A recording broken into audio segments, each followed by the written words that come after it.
tucked up behind him on the opening few corners, and it wasn't long before he wriggled away through into the lead of the race. And then the Ferrari started to pull away, move himself into the lead of the race. There's some good Mercedes battles going on, where Raffaele Marciello got himself up past Jules Szymkowiak. But Alex Young made his bid for race leadership down at turn 9 on the inside of the Aguas Ferrari. Through he went, and once clear in the lead. The Audi fight, though, was well worth watching towards the end of the race. Alex Au tried to defend from Mitch Gilbert, and a charging Hunter Abbott also came up to challenge on the outside line. There was a little rub between Au and Abbott. Number 5 Audi, with Marchi Lee at the wheel of it, was running in second place, but he would lose that before the end to Mitch Gilbert as Alex Au battled his way up past Jeffrey Lee. While all that was going on, the Ferrari number 37 was well clear in the lead of the race by 26.6 seconds. It was a big, big advantage and a job well done by the BBT team.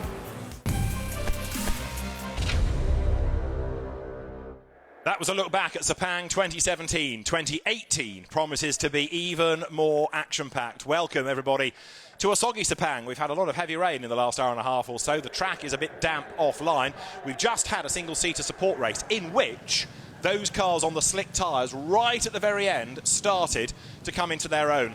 But wet tyres were the way to go, and the drivers on the wets were the winners. So now the teams have got a bit of a quandary. I would imagine that slicks will be the way they will opt, and then tiptoe round at the start. But we will see, because in many cases it is going to be the AM driver, the lower graded driver, behind the wheel.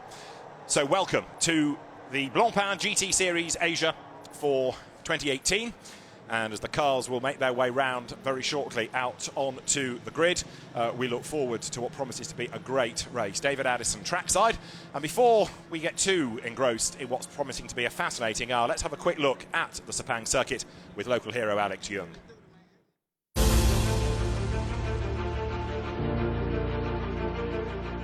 Hi, I'm Alex Young, Phoenix Racing Asia and 3-time Cup champion. Welcome to my circuit spotlight here at my home track in Sepang. So when you start the race, you come down here into turn 1, and this is the first of 5 exciting parts of the track I wanted to highlight. It's a massive long straight for turn 1, 1.1 kilometers, and a GT3 car does about 250-260 kilometers here. There's always a lot of excitement here, lots of action, lots of bumping, especially on the first lap.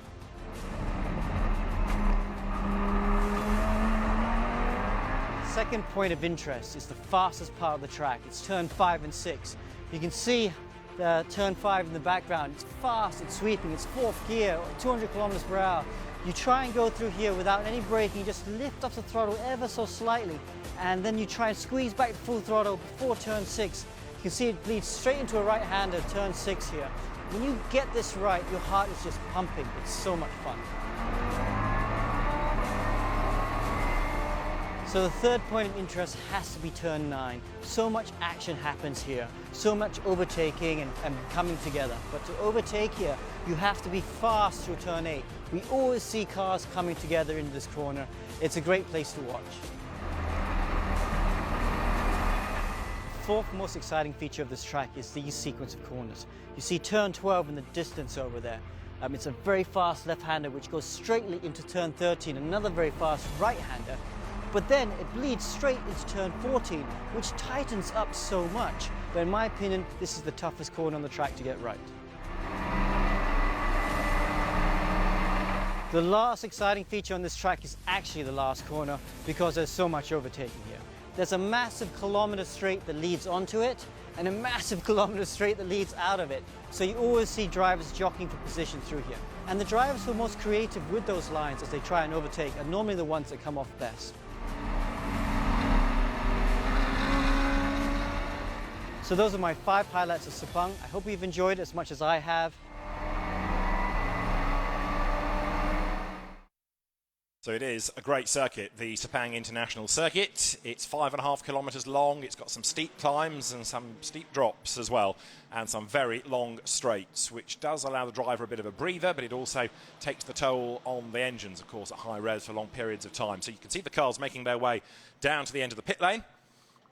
Very shortly they will be out on track, and the track itself starts with this long run down towards turn 1, the hairpin that drops downhill. You go left at turn 2 and then halfway around the lap, speed starts to pick up in that second sector. But look at sector 3, because you've got a couple of nice long straights in there and some more flowing corners. And piece it together, and the pole time, 2 minutes 3.3 seconds, courtesy of Dennis Lynn. 5.5 kilometres, 15 corners, and 60 minutes of racing. Mandatory pit stops as well need to be made to change driver. And it's 90 seconds for a GT3 car, 125 seconds for a GT4 car. Now, as I say, it did rain. The rain has stopped. Let's find out what it's like on the grid, because Renai Matu is there soaking up the sunshine.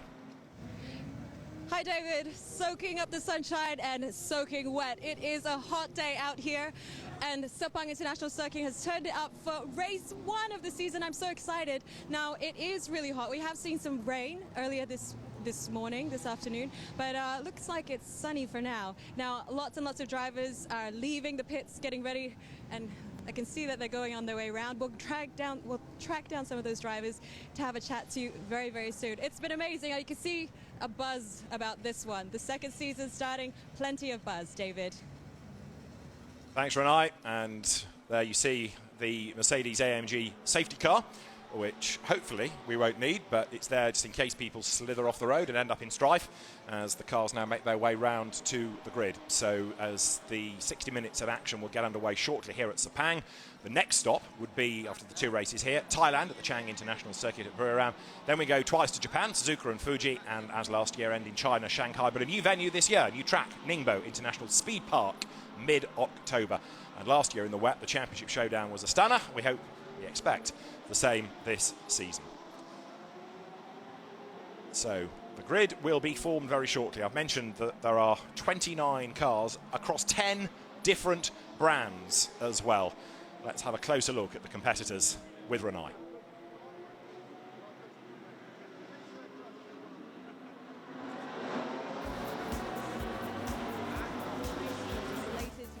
Going in the season opener. That's 58 drivers from 19 different nationalities, all trying to make their mark. Now, as the championships grow, so too has the number of manufacturers. 10 brands will be represented here, and this is the first time we'll see full season entries from Japan, Australia, Korea, and Taiwan. I think we all know Blancpain GT Series Asia is the most competitive and most well-known race series in Asia now. So I think it's important to bring my team here to have experience to race against with all top team here in Asia. So I think it's a big step for us. We got new sponsors, and they are pushing me to switch to different manufacturers. So I think it's also a good challenge for us to try working with Ferrari more. So I think it's a pretty good change. It's always special racing at home. You know, Sepang's a great track. Just love driving here. We've got a new co-driver, Kyung Wee. He's only been racing 2 years, but for a guy that's only been racing 2 years, he's really, really good. Every time he goes out, he goes faster and faster. I'm a Gold driver. I have to be partnered with a bronze driver, and the way it is, there aren't that many bronze drivers in Asia. It's tricky. It's hard to get the same consistency, you know, because the AMs they don't race for a living, you know. So it's tricky to get that consistency throughout the whole year. So I mean, we finished on the podium a few times, but it wasn't quite what we wanted. Raffaello, talk to me about Blancpain GT Series Asia. You've been here before. What's your experience been like, and what's it like to come back for more? Yeah, it's really good to be here. I will do all the season except Thailand. So I'm really happy to be here. The championship is really good. Group M Racing is a good team. I did with them last year this race. The Mercedes-AMG is really a good car, so I can't complain about that. Yeah, it was a good lap, but I mean, we can still improve it. It's only free practice, so there is still work to do, but I mean, it's a good start. You come into this second year as the defending champion. Give me a bit of a comment about what that means to be the GT4 champion. Well, the pressure is on. There were 3 other manufacturers joining us this year, which is a very good thing. But that means the competition is very fierce with some really good drivers. We are still a bit short of pace, but you never know with a 1 hour race, and we see how the tire degradation will do and the heat and everything else. We just got to keep scoring points every single round. Because last year we missed 1 round and still came out on top which is quite lucky. So we're just gonna keep our head down, keep it cool, and not trying to do anything stupid, and just keep scoring the points. So some powerhouses return and some brand new teams join the fray. With some spanking new livery and interesting lineups, we're all set for an incredible season. So we are set. The grid is starting to form. It's taken a little longer because the drivers have elected to have more than one pass of the start line. In other words, come down through the pit lane. That way they get an extra installation lap. That way they get a proper idea about tyre choice. I'm still convinced it's going to be slicked, really, because it's drying all the time. And although the rain earlier might have got rid of the humidity, it's back, and it's back with a vengeance now. So the drivers sweating in the cockpits. Pole position is where you find the Lamborghini of Dennis Lind for this race, and he's going to be joined in that car by Martin Kodrich, and he is standing on the grid with Renai. Okay, Martin, is it hot enough for you out here? Yeah, very hot, especially now after this rain. Yeah, the humidity is crazy, so yeah, as you can see, it's pretty whammy. But it's a good place to be starting from P1, right? Yeah, obviously. I mean, front row, no one's in front of you, so yeah, the best possible place. Dennis did a really good job in qualifying, so yeah, we're happy and hopefully stay there. Okay, what is the game plan? The game plan is to remain first, pull the gap, and control the race until the end. All the best with that. Back to you, David. Martin Kodrich and Dennis Lind raced against each other a couple of years back in the Lamborghini Super Trofeo. Kodrich comes with a good reputation, having raced in other GT programs of late, and Dennis Lind was a real hero in Lamborghini racing, and we didn't really see the best of him last year because the team that he was placed with weren't all that stunning. But Martin Kodrich, from his experience with Barwell in GT racing last year, Dennis Lind's ability and experience of Lamborghinis make it a formidable combination, and Dennis on pole position. He's never raced here before, but didn't faze the Great Dane as he put it on pole position this morning. He will have alongside him the Ferrari there of Leo Yi, who admitted to messing up, I think was what he was trying to say, the final corner on 2 laps, but therefore reckon he could have gone faster. But second on the grid is certainly a good achievement because he's another driver relatively new to this circuit. He raced in the championship at Shanghai last year, but other than that, Japanese Formula 3, the AFR Series, Formula Renault Alps, Euro Formula Open, that doesn't really tell you much about Sepang. So it's been a good effort by the Ferrari driver, and sharing the Ferrari with him is Nick Foster, who has switched from Porsches to Ferraris this season, and he's with Renai. Okay, Nick, front row. Yeah, not a bad start. Obviously, here for the first time with the Ferrari. Amador Schleifer, first time with the Ferrari, sort of a new team that's established from China GT into Blancpain, so lots of new stuff. And to start the first race of the season in P2 is really, really good shape for us. And the weather's thrown some craziness at us, but I think the track's mostly dry, and Leo's done a good job so far this weekend, and we just go out there and see what happens. Well, it wouldn't be Sepang if there wasn't a chance of rain. This is you returning to Blancpain for a second year. I mean, what brings you back? I mean, everything really. Last year I got to drive 3 rounds, so not the full series, but I came in and we had really successful time, 2 podiums, a pole position. So to have the opportunity to come back in the Ferrari as well on top of that and challenge for the whole season and the championship and everything was very, very appealing. So happy to be back, happy to be here in Sepang, not happy to be sweating my balls off, but other than that, it's good fun so far. Okay, well, all the best for this season and this race. No Back worries. to you, David. Nice image, isn't it, of Nick Foster's temperature problems. There on the grid for third, Nico Bastien, who is out of the car, helmet off, taking on some much-needed liquid before a stint. It's only a short stint, relatively speaking. Pit window between the 25 and 35 minutes, but even if you're doing 35 minutes, it's a long 35 minutes in these temperatures. And a point being made yesterday by Dennis Lind is that it's not that bad when you're at racing speed, because there are little vents that get the air into the car, even if it's warm air, but at least it's air and it circulates.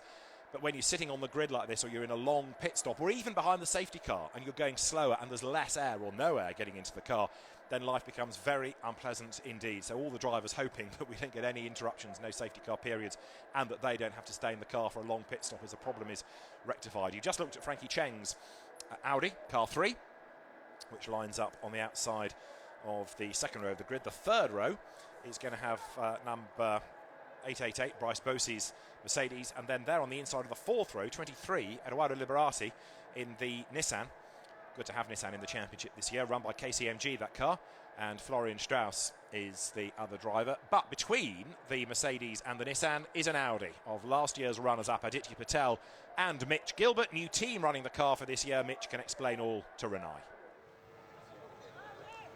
Okay, Mitch and Aditya just up ahead of you. Now, you guys have won here before. You won the first race of the inaugural season.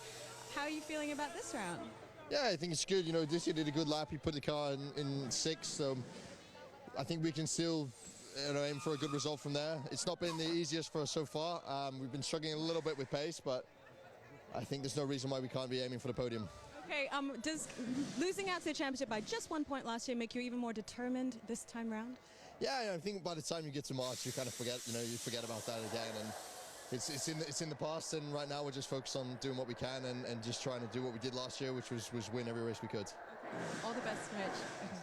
Back to you, David. Malaysian-born Australian, Mitch Gilbert, so it's a kind of home circuit this, seeing that we don't, brackets yet, go to Australia. Around there might be an interesting one, but Mitch Gilbert is the driver for the second stint of the 86 Audi, the OD racing car. WRT running the cars this year, and of course it's a team with an amazing track record in international GT racing, in European GT racing, so once it's got a handle on these circuits, expect the car to fly. But saying that it's lacking a bit of pace, sixth on the grid, Aditya Patel, the Indian driver, goes first, and Mitch Gilbert then for the second stint. The circuit drying all the time, and we look forward to what promises to be a very interesting race indeed here, as the engineers gradually start to drift away. They'll also double check tyres as well. We have a mole on the grid who's gone off to discover who is doing what, but I'm pretty sure slicks is the way to go now. You can see there are fewer and fewer damp patches. Track temperature 41.7 degrees. The humidity, gulp, 76% at the moment. Track temperature rising as well, oh joy. And so as we look down onto the grid, the drivers preparing for the stint, bottle of water in hand now, drinks bottle fitted in the car, and it's going to be a hard hour, this, especially for the AMs, the gentleman drivers, who, yes, have to be fit, but they haven't got the opportunity to spend hours in the gym because they've got businesses to run. So where it's a genuine pro-am combination, or even in GT4, of course, am, the drivers there are going to be really glad to get out of the car. 5 minutes to go to the start of round one of Blancpain GT Series Asia. This championship that started last season was an instant hit. Big grids, the grids got bigger and bigger and bigger anyway. Great racing, a championship that went down to the wire with the last race. Hunter Abbott, the pro champion last year, has been upgraded, his classification by the FIA for this season, so it's harder really for him to find a pro-am combination because he's effectively the pro now. So he's gone away to race in other things this year, but he was a good champion for last season, and the runners-up, Aditya Patel and Mitch Gilbert, are here, but it's still a quality lineup as well. Lots of interesting names. One, Josh Burden, will come to during the race. He's on pole position for race 2, so he's another driver to keep an eye to. In GT4, we've got lots of new brands, including Mercedes, and one of whom is the driver Reinhold Renger, Russell Ward, the co-driver, and the GT4 Mercedes one to watch. Let's go back to Renai.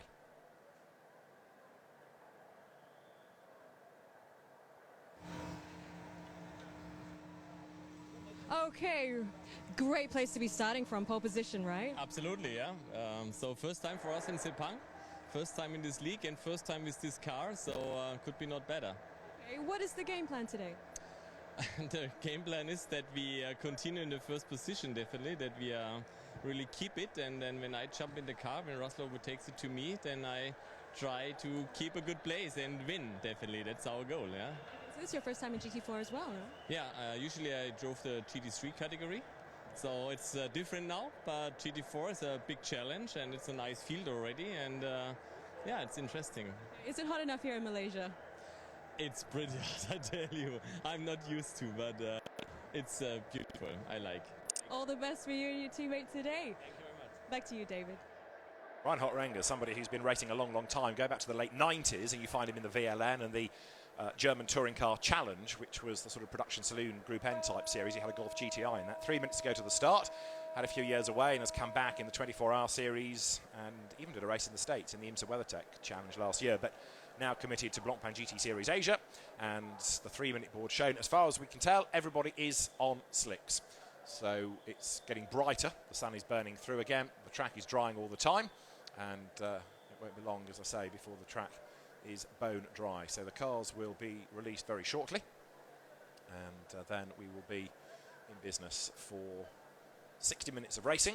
We've not been told to the contrary, so I'm assuming it's a conventional start. Often when it's a wet track you get a safety car start, but I think it's fully wet now. I can see race director Ravin standing on the gantry just overlooking the grid, and he'll be having a final assessment of track conditions. I was stood on the grid a little while ago and it was quite slippy underfoot, but I'm sure Pirelli's finest will cope admirably, and we can anticipate some vigorous weaving for some of that green flag lap to bring up the temperatures and the pressures. So, round one of Blancpain GT Series Asia is good to go. What a grid. 29 cars, 10 different brands. You've got Audi, you've got Ferrari, you've got Nissan, you've got Lamborghini, you've got Aston Martin. Honda, the new NSX, is represented. You've got Porsche in both GT3 and GT4, Mercedes in GT3 and GT4 as well. Add in McLaren with the GT4 car and BMW with the GT4 M4 as well. And it is all the best brands that go head-to-head on some of the region's best circuits, indefinitely the region's best GT championship. The grid formed, Lamborghini and Ferrari at the front. It's a real fight of the Italian brands. Row 2, Mercedes versus Audi, real fight of the German brands. So there's a lot at stake here. Drivers, teams, and reputations all on the line. The grid cleared. It'll be a rolling start, of course. So you can expect the safety car to blast away. The Mercedes AMG safety car, there it is, will accelerate clear and then give the drivers a chance to catch up and then get themselves into formation. The 1 minute board is shown, and then hold onto your hats, because on a road that is damp offline but drying all the time, cars on slicks, mighty amounts of power, we are good to go racing. Last year, if you recall, the opening race had an incident away from the grid on the start of the race itself, and that was the end of Richard Wee's GT3 McLaren and of his season in that car, in fact, because I think he decided that GT4 was the place for him. He raced in and won at Fuji, and he and Mok Wen-sun are back for a full season in the GT4 class this year in the lone McLaren on the grid, run by Clearwater Racing. And they've got opposition, as I mentioned, from Porsche with the Cayman, from Mercedes with the AMG GT4, and BMW with the M4 GT4. There, Dennis Lin then for pole position. And as the safety car accelerates away, we are about to see the cars rumble away for the final green flag lap, ready for Blancpain GT Series Asia round one. Lights go green, the cars release then. This final opportunity to have a look at where there might be a few puddles, might be slippy offline, and to get the warmth into the rubber to bring the pressures up. And Dennis Lind leads them away. The Lamborghini, run by the FFF racing team by ACM, to give it its full title. It's a team that has also undergone some changes over the winter. Some personnel have gone, new people brought in, and Sean Fu Songyang, the team owner, means business for this season. He wants wins, doesn't want to make up the numbers like last year. So it's going to be Dennis Lin who starts number 19 from pole position, Leo Yi alongside him. Third on the grid, Nico Bastian's Mercedes, and Frankie Cheng lines up in the number 3 Audi. Fifth on the grid is Bryce Bosey alongside Aditya Patel, and then it's going to be the Nissan in the hands of Eduardo Liberati starting on the inside of row 4 with Anthony Liu alongside. He will go from 8th on the grid. That's the car shared with Josh Burton, who's on pole position for the second race of the weekend. So 37, the absolute racing. Audi is certainly one to watch. Then you have Hiroaki Nagai starting on the 5th row of the grid, and alongside him is Hiroshi Noguchi, who was in the Gravel in qualifying. Aidan Reid is next on the grid.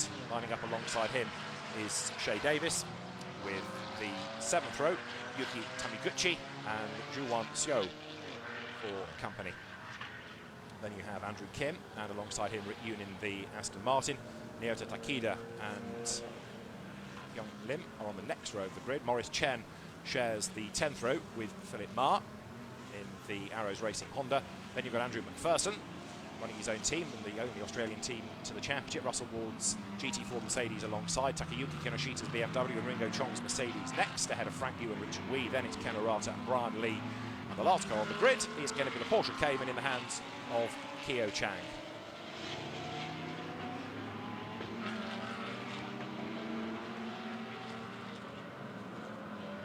Down towards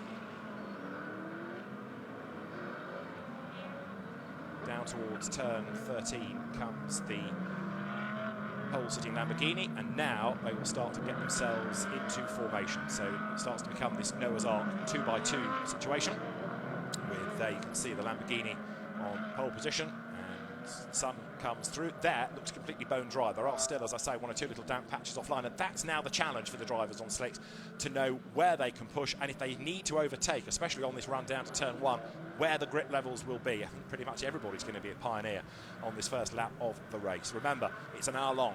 There are pit stops. Everybody must do a driver change, and the field now bunches up in this 2x2 formation.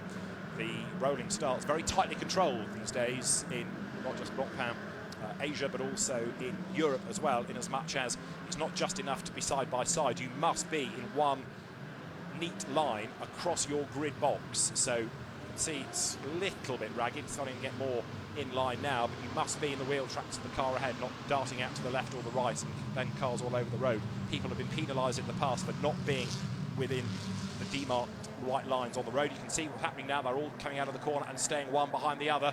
Only when you get to the line can you dive out and go for the overtake. Ravin, the race director, stands on the gantry ready to change the lights if he's happy. It's from red to green and we go racing. It was a late call, so the front row of the grid slow away. Very slow out of the blocks was Leo Yi. Dennis Lind recovers, and look at Frankie Cheng in the number 3 Audi trying to get between the two of them. Then they come down towards turn 1.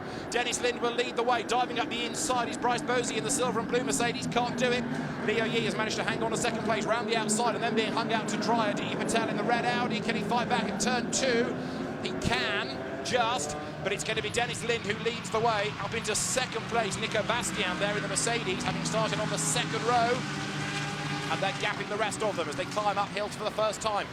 Not quite side by side for the race lead up towards turn 4. A challenge made there, but it didn't come off for Nico Bastian. In third place, it is Leo Yi. In fourth is Patel. Out wide goes Bryce Bosey, losing 1, losing 2 places as he comes up to turn 5. Lind leads the way, and he with Nico Bastian tucked up behind him and getting away from the rest of them, because at the moment Leo Yi is acting a little bit like the stopper in the bottle here, trying to keep everybody else at bay and doing exactly what he has to do to hang on to third place, but that's allowing the top 2 to break clear. Over the curb goes Bastian. The German driver chases the Dane, Dennis Lind. Lamborghini leading on lap 1 here of Blancpain GT Series Asia. It's race 1 of 12 here in Malaysia. They break for turn 9, climb the hill. There a challenge made against the 991 Porsche of Aidan Reed. Right up behind him, look, is the Nissan. That's Eduardo Liberati hustling along behind him. You've got the recovering Bryce Bosey, then Frankie Cheng, who also got blocked in the traffic a little bit off the line as the cars sprint now round turn 12 down the hill. And that is the Aston Martin that's off the road already of Rick Yoon, who found himself in the wars a little bit last year on more than one occasion, and the safety car is being deployed. The safety car will be deployed on the opening lap of the race, so any advantage you'd pulled is about to disappear. And also, if you cool down with the air in the car, that's about to go away as well, because it's going to be a reduced pace. There's the safety car straight out on track, ready to collect everybody. And the field will slow, the field will bunch, and so at the end of lap 1 of this hour of racing, out comes the safety car, and it's to try and get the Aston Martin out of harm's way. Lind leads. Second is Nico Bastian, a car shared by Patrick Niederhauser, who from memory was Dennis Lind's Raton Racing teammate in the Lamborghini Super Trofeo 2 years ago. Leo Yi third. Fourth, the Audi, you can see it there, Adi Patel, and there is the reason for the safety car. It's got going, so we should hopefully go back to racing this time. But as that car got damage, it looked slightly either lopsided and or crab-like to me, suggesting it's had a big nudge somewhere. So that perhaps accounts for why it was off the road in the first place. And so Rick Yoon, the man behind the wheel, he had a pretty torrid time on occasions last season in the Audi, and sadly for Rick, the banker, it's not been a great start to this season in Blancpain GT Series Asia either. So the safety car growls its way uphill. There's definitely something awry with the Aston. It's low, it is a puncture surely. Yes, though you can see it's off the rim.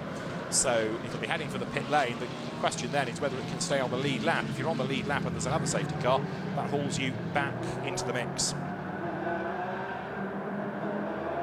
There down the pit road also comes number 7 Audi, which is Andrew Kim, and that looks like he's got a puncture as well. So straight away, 2 cars badly delayed, and the championship officials on hand to oversee the pit stop. Damage and a damaged tyre but I wonder whether that's done some suspension damage as well. The team wants a long look at that, and whether that car goes back into the race is debatable. If it does, I suspect it will become a test session for tomorrow, because you don't get a warm-up, you go straight into the race. So rather than think about places and points, it's going to just make sure the car is fit and well. So when the lights go out on top of the safety car, we know it's the sign to go racing, and it could be this time. There out of the car is the frustrated Andrew Kim, and we will go racing this time. We understand safety cars in this time. Andrew Kim, who's only been racing for a couple of seasons, has not had a very long debut in this championship, sad to say, as also into the pit lane has just limped the Aston Martin of Rick Yoon and Adrian De Silva. So the cars are working downhill at the moment towards turn 12. And there you can see the downwind, so there was certainly contact that turned around the Aston Martin. So a clash and then a broken wheel. You can see the way that's malformed. We'll go racing this time. Lind versus Bastien. In third place, Leo Yi.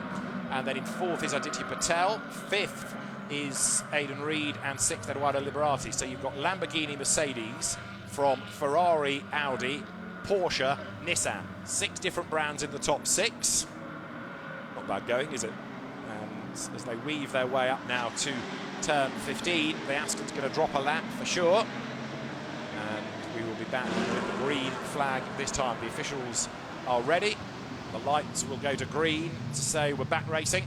And as the field accelerates now out of turn 15, you can't overtake until you get to the timing line, which is where the flag is there. We're back racing, and Dennis Lind tries to escape up the road. Have a look at the Ferrari in third place, because Leo Yi is right there on the back of Nico Bastien, and now he's almost alongside. Bastien tries to cover the move, and he does so. To the outside goes Leo Yi. Do we get a change for fifth place? Have a look at the Nissan. Round the outside, the blue and white Nissan, Eduardo Liberati, no, can't quite do it. So Aidan Reed, who was a real gun in Shanghai last year in the Lamborghini, fends him off, but they touch. The Porsche gets sideways. He manages to hang on to the place, though. Aidan Reed, as the leader, drops downhill out of turn 3 now.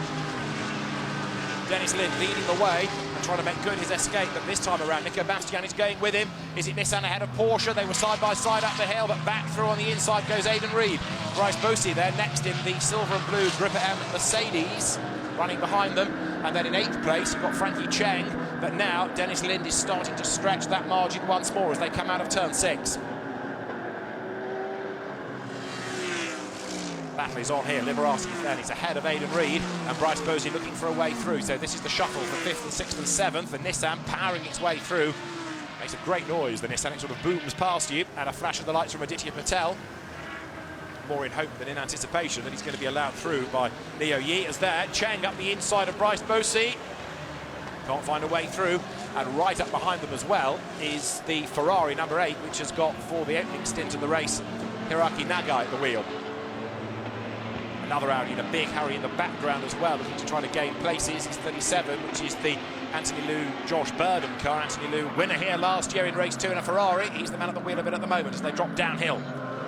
GT4 currently is being led by the Russell Ward Mercedes, ahead of last year's champions Jean-Marc Merlin and Frank Yu. Frank Yu at the wheel of the car. Up towards the end of the lap then they come, powering their way towards us. Look at all the rubber chunking on the road already. Into turn 15 they come.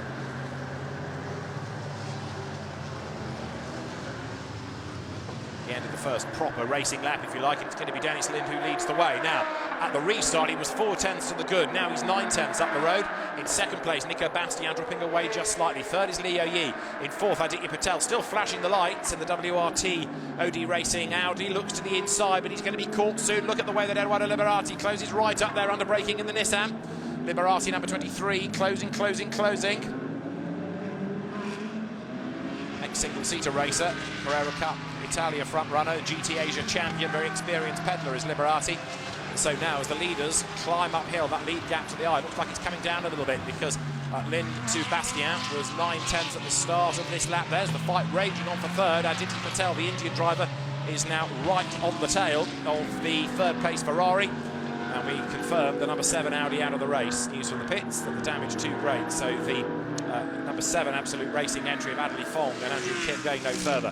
Dennis Lind cares not, though. What he's bothered about is getting away from Nico Bastien, who is doing a good job behind him here. Bastien, who has become one of those VLN specialists around the Schleifer that was impressive last year in Blancpain GT Series Endurance Cup in Europe, and now translating to the Asian Series very well indeed. As to the inside line goes Aditya Patel, but it's hard to overtake there in a big wide GT car, and all he's done is compromise his run out of the corner and give Edoardo Liberati a chance to challenge.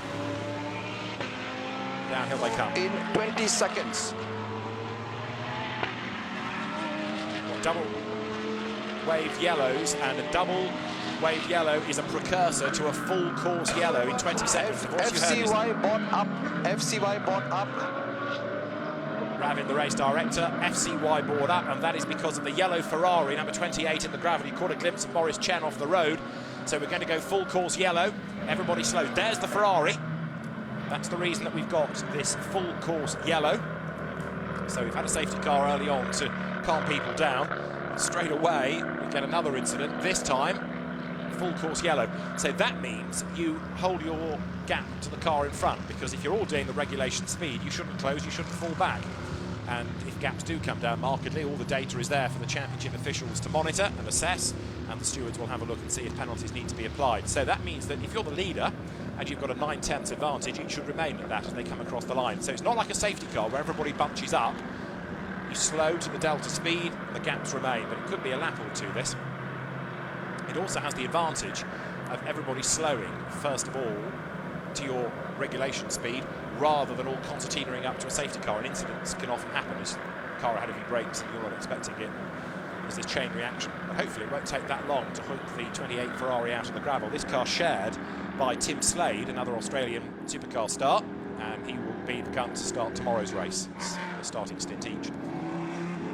Time to catch breath. We've done effectively 11 minutes, but we don't seem to have had a huge amount of racing because of the 2 interruptions. But as the field comes over the timing line, we have the car then in the gravel bed, and as soon as that is safe, we can go racing. You don't need to wait to the end of the lap. You can just withdraw the green flags as soon as the message gets through to the drivers. Often there's a 10-second warning, and then we are back in business. So as the cars climb the hill, there is the Ferrari out of the gravel. Oh, is it about to go back through the gravel? The snatch vehicle has gone into the gravel again. So surely they're not going to try and drag it. Well, they are going to try and drag it all the way across, which might not be the best thing for a Ferrari. Quite expensive, delicate bits of kit, don't forget, GT3 cars. There, limbering up for resumption of battle, 991, which is Aidan Reid, 888 Bryce Bosey. And yeah, all the way through the gravel for Maurice Chen in number 28 Ferrari. Maurice, who began late in life, really, in his late 20s, back in 2004 in the Asian Touring Car Series, the Taiwanese driver, and has raced in saloon cars briefly in Blancpain in Europe in the very first year of the Endurance Series with a McLaren, which was not the most user-friendly of cars, so he backed away from that, concentrated on Asian Touring cars for the rest of the season. He's raced in the Malaysian Touring Car Series, and 3 years ago, the first Taiwanese driver to race at Le Mans. Finished 6th in the GT AM class. Green flag in short notice. That then explains to the teams over the radio. Green flag at short notice, so the teams tell the drivers to be on their toes.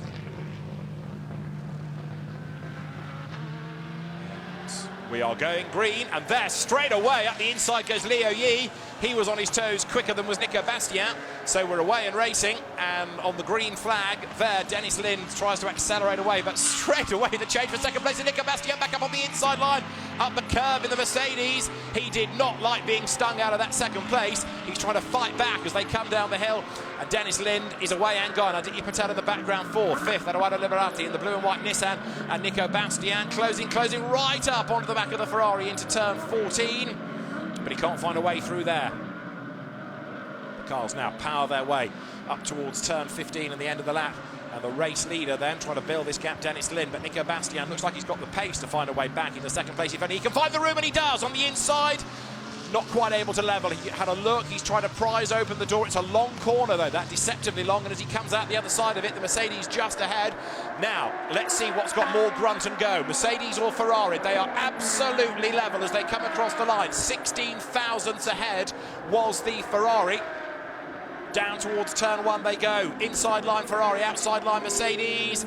That shows you the BOP works, because neither had a true advantage in that long straight line run down towards turn 1. You might anticipate the Mercedes to have more grunt, but the Ferrari, Leo Yi at the wheel, fends him off. Downhill they come. And look, Aditya Patel has caught right up as well. The opening lap incident, by the way, between Kim, Rit Yoon, and also another couple of cars that were involved in that, namely Taniguchi and also 45, which is Naota Takeda. It's all under investigation, so it was a 4-car tangle on lap 1 that's being looked at. So here you've got 2nd, 3rd, 4th and 5th running together now.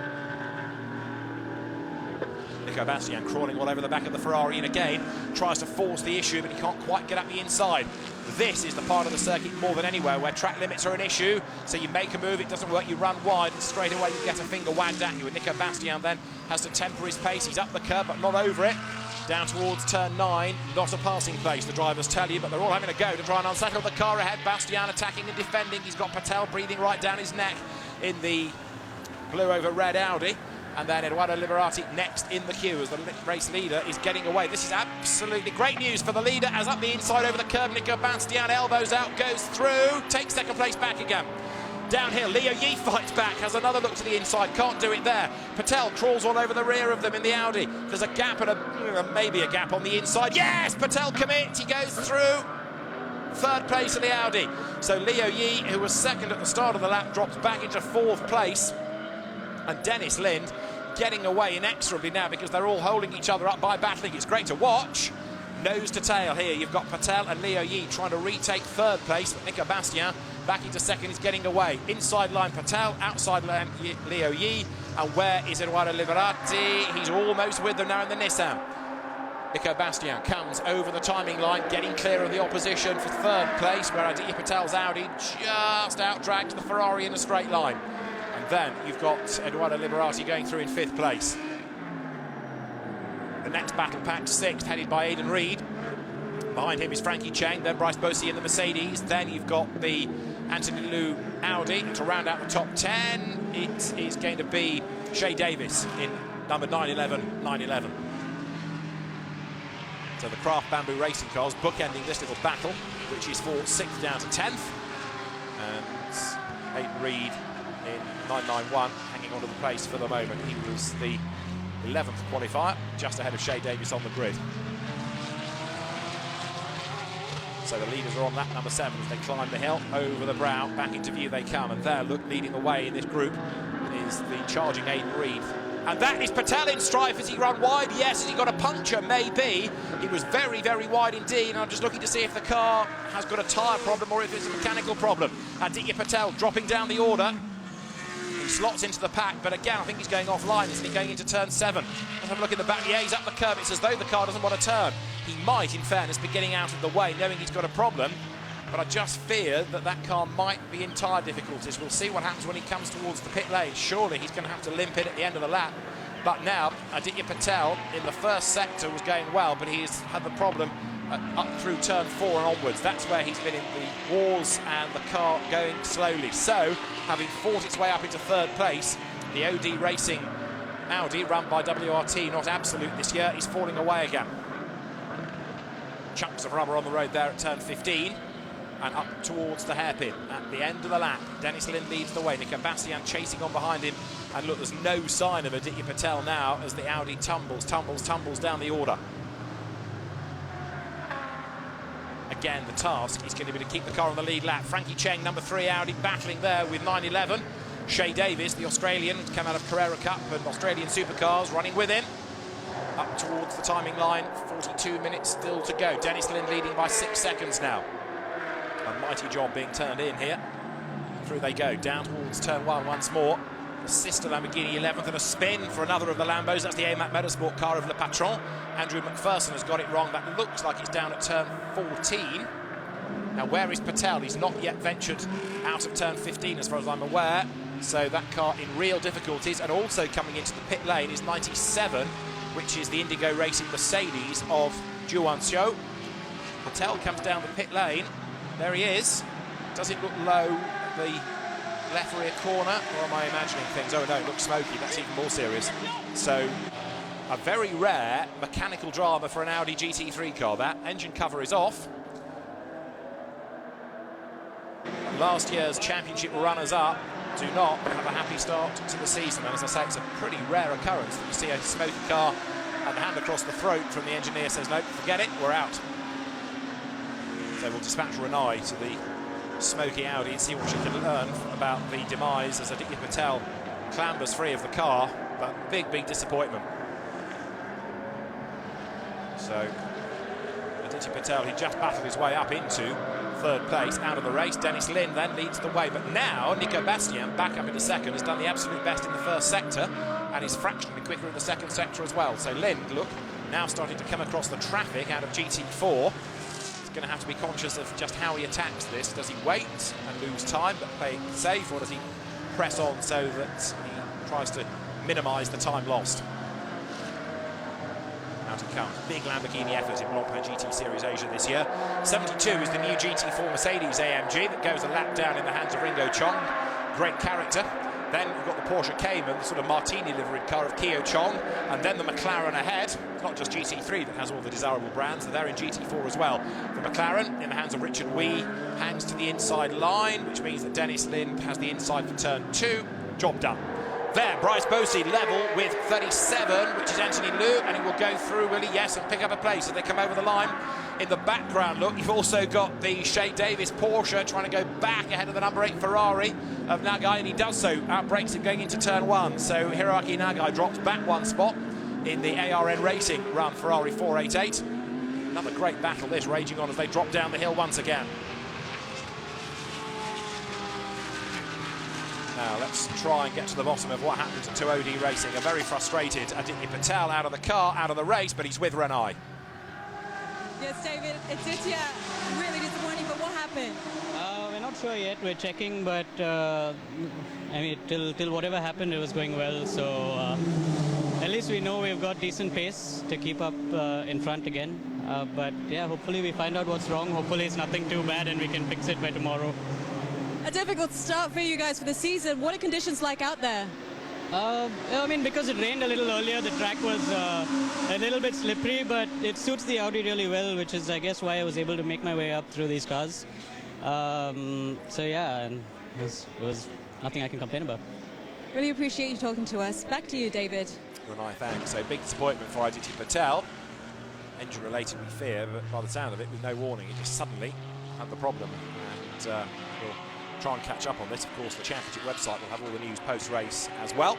So we are approaching the pit window. We're about 4 minutes off that as Dennis Lin powers downhill. There, 666 is the devilish Mercedes leading GT4. Russell Ward, the American driver at the wheel of it. You heard on the grid from his co-driver, Renger Reinhold. He will do the second stint. And that car currently is a long way clear of last year's champions, Frank Yu and Jean-Marc Merlin. A flash of the lights from the Porsche ahead of this group. 991 is Aidan Reed, who is now up into 5th place. There's the overall race leader down towards turn 1. 19 Dennis Lind, 6 seconds clear of now Nico Bastien, second spot. They look back for third. Leo Yi a further 6 seconds adrift, but it's the 5th place duel that's the one to watch now, really, with the Porsche having all this traffic stacked up behind. Dennis Lin leading the way. And we are within 3 minutes of the pit window opening, so 2 laps, depending on how you want to do this. If it's a Pucker Pro-Am entry, get the Am out, put your Pro in and maximise him. If you've got 2 Pro drivers, as some of the cars have, then you're looking at perhaps a more even split at the half-hour mark. And the pit stop times, 90 seconds for a GT3 car and 125 seconds for GT4. And then tomorrow and onwards for the rest of the season, you start putting in success pit stops. If you're in the top 3, so you accrue extra time for the next race to carry into the race. It's not like success ballast, it's success time.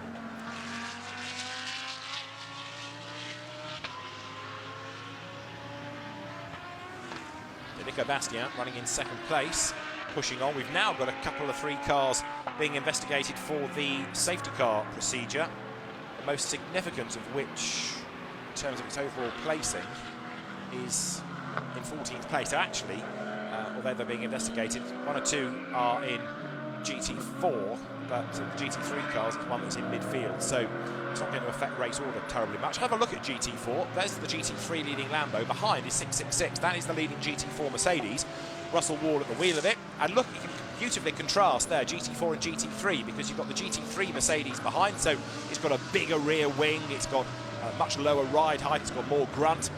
The GT4 car, in contrast, almost looked road going, but there, GT4 versus GT3, perfect shot that of the two of them overlapping, and you can visibly see the difference between what looks like a thoroughbred race car, the GT3, and the car you can buy for the road, the GT4 Mercedes. But it's taken a while. Finally, the manufacturers have cottoned on to how big a market GT4 can be, and now the cars and the manufacturers coming in thick and fast. BMW there, look, with the M4, and there you've got the Porsche Cayman, great shape Cayman, just up the road ahead, the sort of bullet-shaped Porsche ahead of the BMW M4 that's, in a sense, a bit touring car-like, but people that have driven them reckon that there's a lot of development work in that car. A lot of money has been spent by BMW on the development to bring the car up to the spec of the GT4 cars that have been around for a season or two longer, and it's got great potential. So we now have the final few seconds ticking down to the pit window opening. There's your race leader, Dennis Lind. So the teams are getting ready, and they'll be on their toes this time around as they await the arrival of cars into the pit lane. One or two teams have been quite busy already, what with unscheduled stops. There is the leader, Lind, powering his way then up to turn 12. And we wait for the GT4 cars, which have been lapped, to come down towards turn 12 behind. So pit window is now open, as you see on the graphic.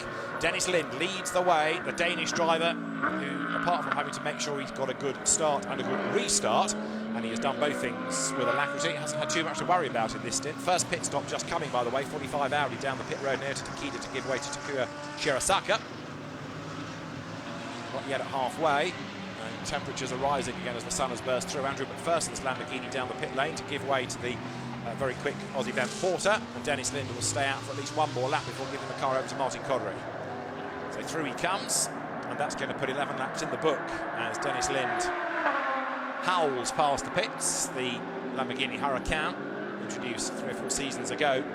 Second place, the Mercedes, in the hands of Nico Bastian. The gap's down by a gnat, it's down to 5.9 seconds now, and it's a huge margin, second to third as well, because having been running in that leading gaggle early on, Leo Yi has fallen quite a long way adrift. He's 15, nearly 16 seconds away from the leader, and 9 seconds, nearly 10 seconds back on Bastian in second place. Next group through, Aidan Reid ahead of Frankie Cheng. And there the pit stops are coming. Bryce Bosey in to give way to Raffaele Marciello. Anthony Liu in to give way to Josh Burden. Also in is Ferrari 8 of Hiroaki Nagai to give way to Daisuke Ito. Who else have we had in? 063, Hamaguchi to Marco Mappelli.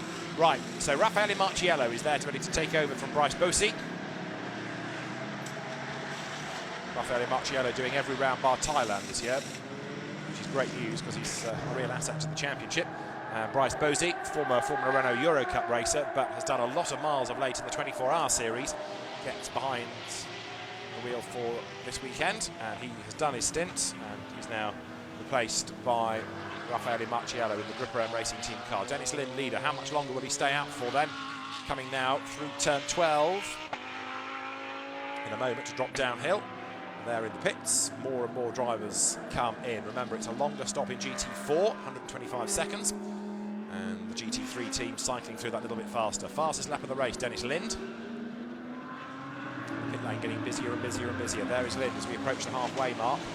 Really, though, now, unless it's a bad pit stop, the opposition needs a safety car to bring them back into the game, because it's a big, big lead that the Lamborghini has managed to build up already. There is 999 Nico Bastian. Eduardo Liberati in to, correction, other Nissan. Taniguchi in to give way to Sugio Matsuda. So out goes Marciello, out goes Burden, behind him out goes the Lamborghini of Mappelli.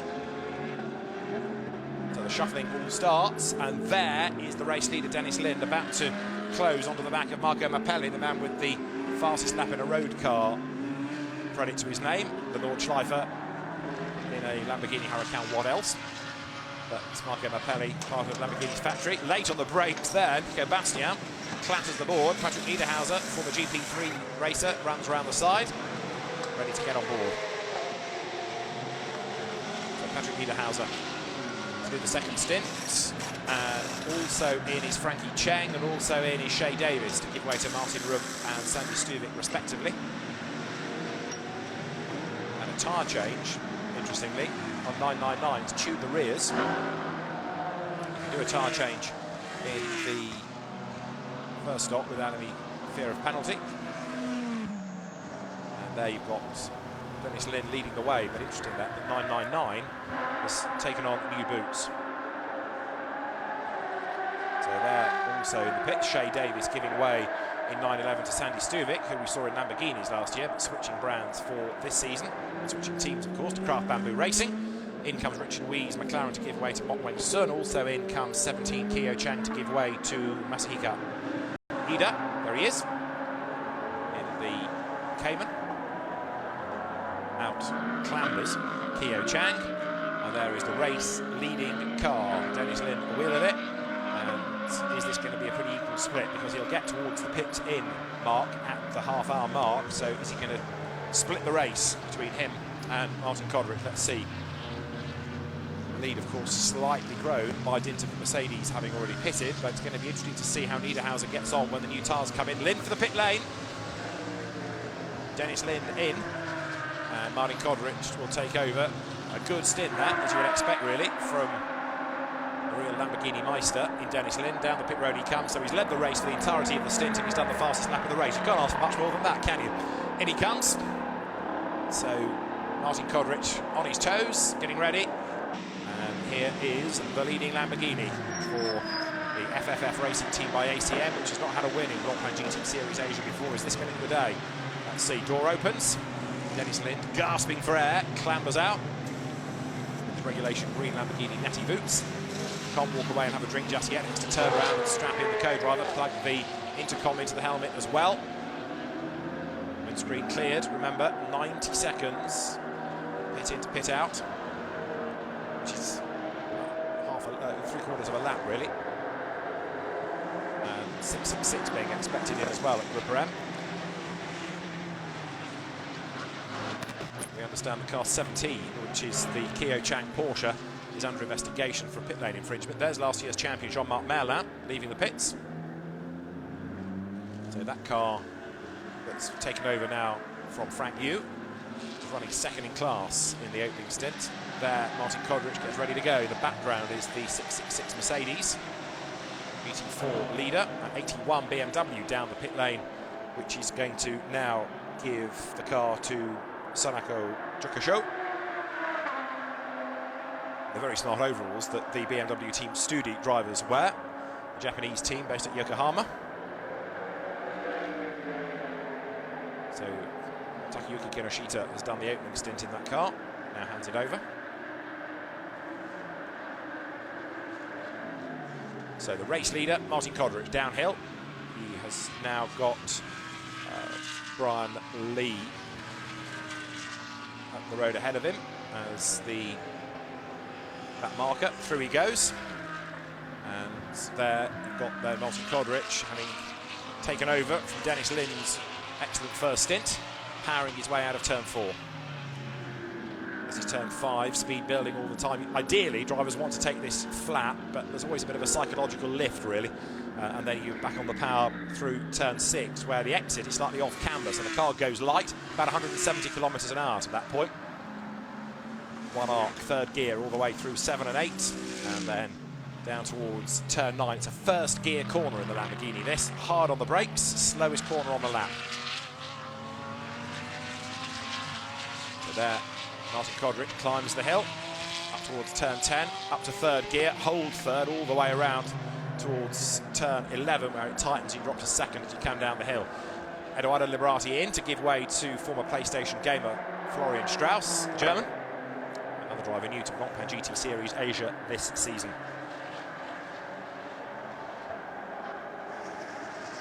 Aston Martin is back out. Aston Martin is going out of the shot. Remember, it was delayed early on. Now GT4 looking a bit more lively lower down there, because you've got McLaren and Porsche all running together, and we'll catch up on the order in a moment or two, because as the pit stop cycle through, everything becomes very jumbled indeed. The Nissan 23 is dropped down, so Florian Strauss should be able to go any moment. The Honda there just leaving in the background. Philip Marr and Jackie Young's car into the pits again. But now for its mandatory stop comes Rick Young to give way to Adrian De Silva in the delayed Aston Martin after its puncture at the start. So, with last year's overalls on, as an Audi driver, Rick Young gets out of the car.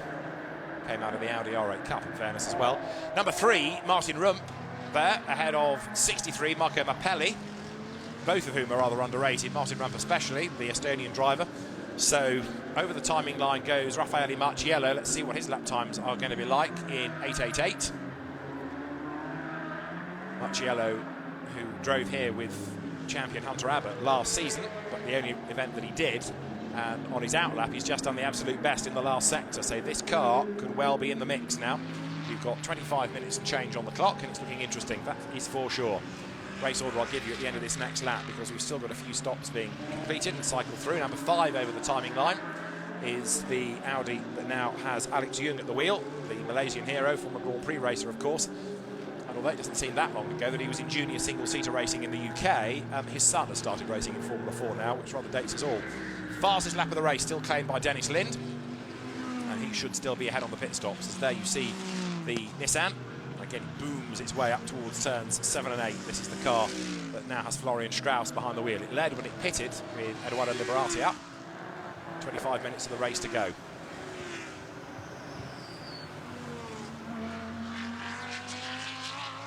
GT4, before the pit stops, it was all about number 666 Mercedes with Russell Ward leading the way, and we'll see whether the car has been able to maintain the class lead. It's just gone over the timing line, in fact, but with pit stops, yes, it has gone back into the class lead, so it's maintained the advantage over this car, 81, which is Sonoko Jokochu, being lapped by Martin Kodrich up on the inside line.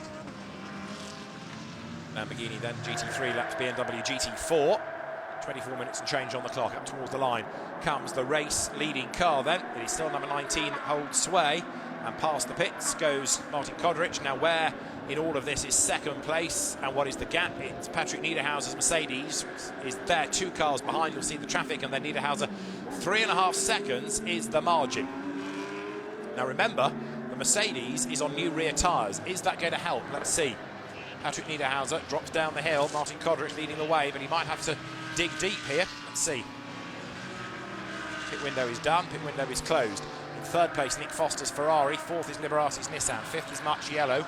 6th, Josh Burnham's Audi. 7th is Martin Rump's Audi. 8th is Marco Mappelli's Lamborghini. 9th is Darrell Young's Porsche. 10th is Sandy Stuvic's Porsche. That's the outright in the GT3 order. Leaders turning their way with 23 minutes to go down towards turn 7.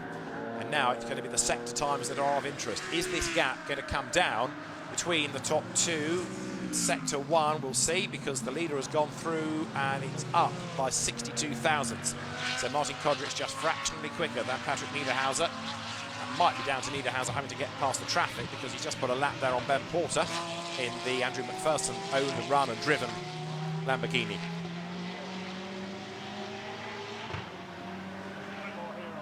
Ben Porter, former Australian Formula V champion and GT racer, comes downhill. That was the car that had a spin, remember, in Le Patron's hands earlier on. Andrew McPherson had a spin down at this part of the circuit, in fact.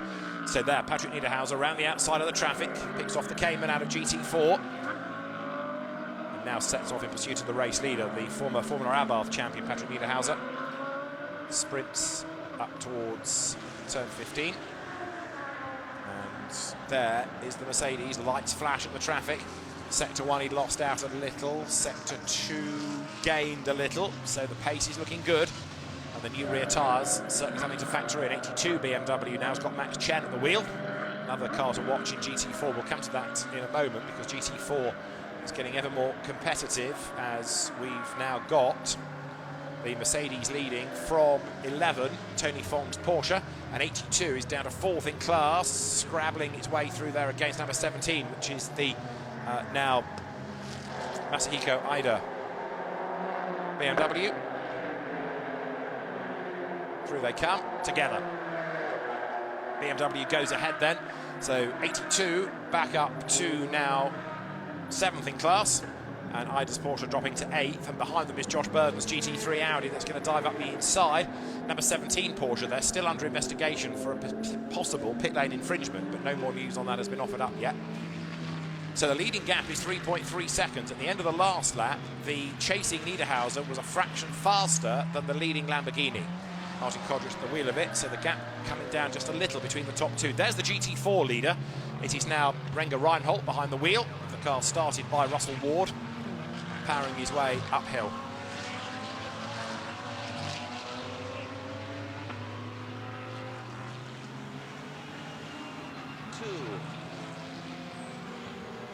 Full course yellow. You see the Mercedes suddenly slow, and so we have a second full course yellow.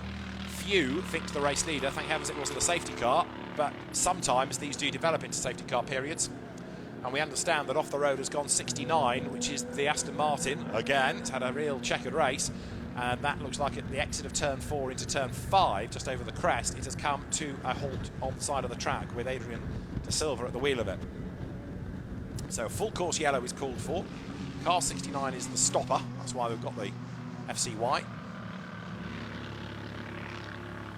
And there's a reduced pace now, everybody has to hold station. So gives us a chance to catch up on the order. Dennis Lind and Martin Kodrich, Lamborghini leading. Mercedes second, there it is in the very background of the shot.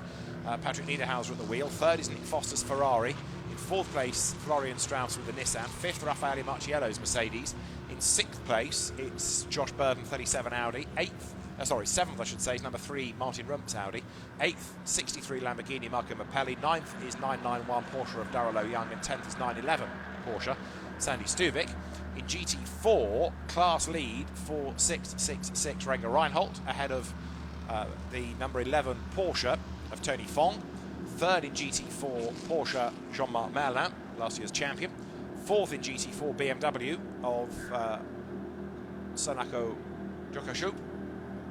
And then fifth is the Gilles Vanelay Ringo Chong Mercedes, which now should have Gilles Vanelay at the wheel. Former European GT3 champion, regular in French GT4 last season. And another of those great characters that's been a mainstay of SRO's portfolio of championships for many, many seasons.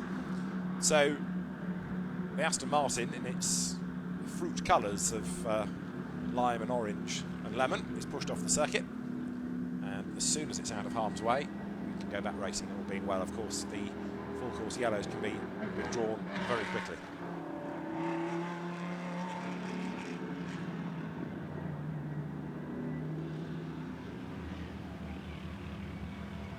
So what this doesn't do is allow those that were delayed early on to bunch back up. So the gaps remain. It means the top two are sitting pretty here, because although it's 4 seconds between them, a further 26 back is the third place Ferrari. So Martin Kodrich almost chugs up the hill, going oh so slowly.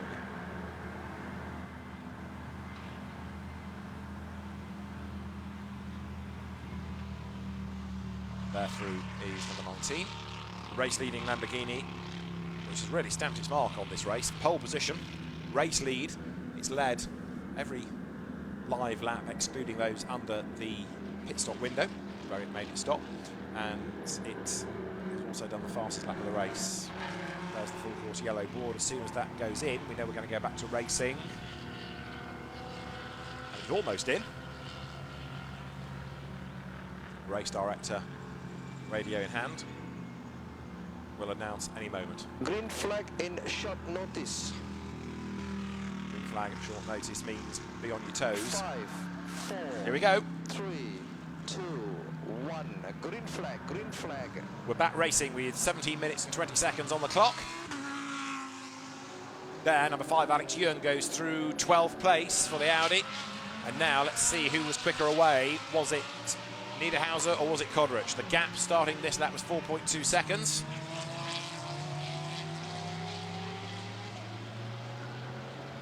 And there, car number 19 leading the race, up behind the Group M GT4 Mercedes, which surely isn't going to get in the way and delay to help the GT3 teammate. No, Renger Reinhold lets him go. Downhill they plunge once again. We're on lap number 18. Quarter of an hour remains. They now brake hard going into the right at turn 14. Renger Reinhardt goes a little bit wide, and again you've got this lovely shot of GT3 and GT4 running together. A much bigger wing draped off the back of the GT3 Mercedes powers past. Up towards turn 15 they come. Number 19 is still there leading the way then, Martin Kodric. Comes up towards the timing line. It's been a job very well done so far by the Estonian driver. He comes over the timing line with, in second place, Patrick Niederhauser, and the gap is 1.4 seconds. That time around, much quicker was Niederhauser. Now, does that suggest that it was a rogue lap by the Lamborghini, or that the rear tyres, the fresher rear tyres on the Mercedes, are now going to reap dividends? Let's see. 16 minutes and 1.4 seconds between them. It's going to be a lot to ask this now of Kodric to defend if the Mercedes gets right up there. But Grupper M might well have rolled the dice perfectly here by taking the opportunity within that mandatory stop time to change the rear tyres. We've had another change lower down.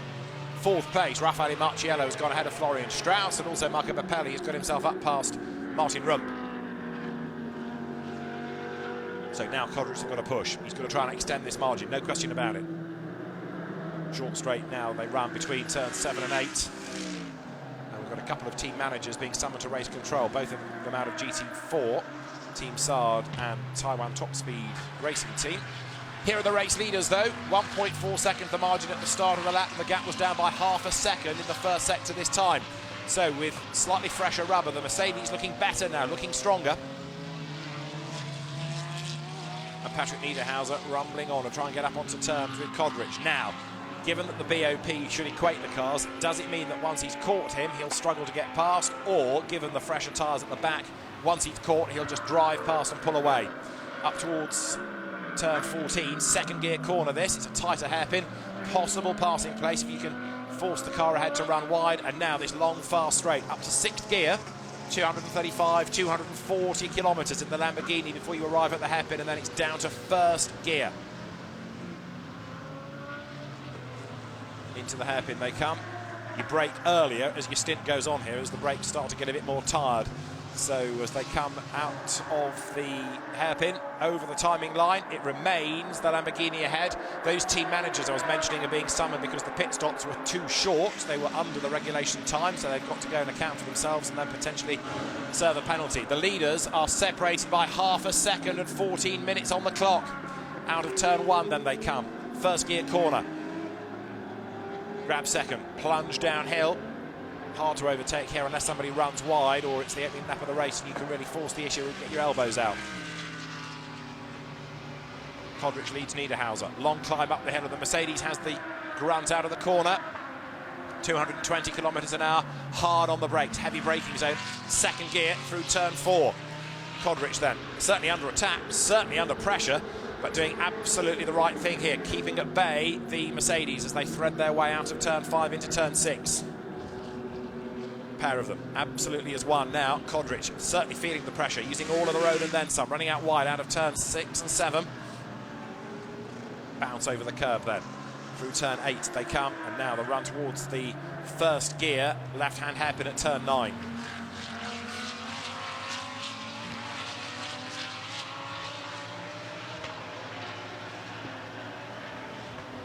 Over the brow they will come.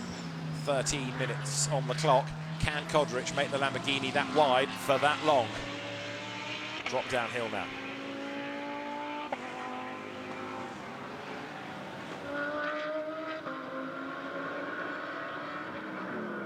Hard on the brakes, Patrick Niederhauser. Is there a gap on the inside? There's not, but he closes right up onto the tail of Martin Kodric, showing intent now, trying to make the mistake come and give notice to Kodric that he's quicker. The rear tyres with a bit more grit.